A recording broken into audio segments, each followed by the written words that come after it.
So, hi guys. Ngayon, papatikman natin sa lola ko kung tunay nga bang nawawala yung pait pag binabad tong ampalaya sa tubig.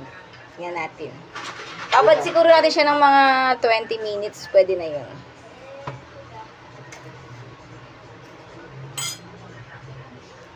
Ayaw nilang maniwala sa akin eh. Tutunayan natin sa kanila na mawawala yung pait.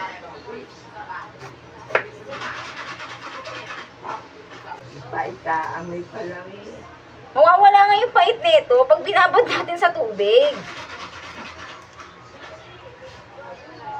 Di ba guys? Totoo yun. Mawawala yung pait.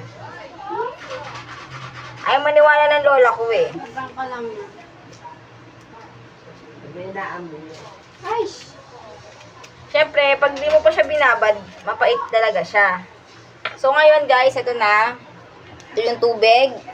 Kailangan lubog siya sa tubig para makita natin. So, antay tayo ng mga 20 minutes guys.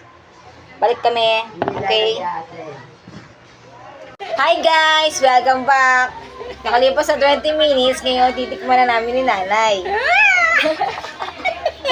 Kuha ka na! Ayan o guys, oh. Pwede ka.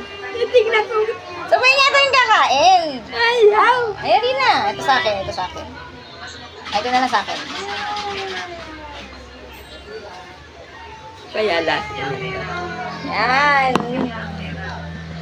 Ito na guys. Natumingin ka sa camera. Experiment ni Bloody Ballet. Cheers! Cheers na! Kain na! 1, 2, 3.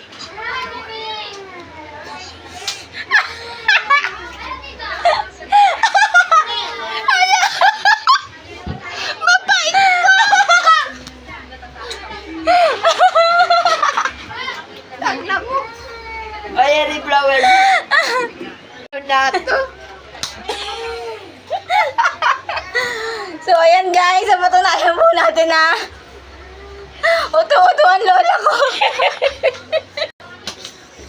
Nauto! Lolang nauto ng apo. Wala raw pait. Yeah! Bye guys! Nay, magbabay ka na sa mga fans mo. Bye, bye. Papait po.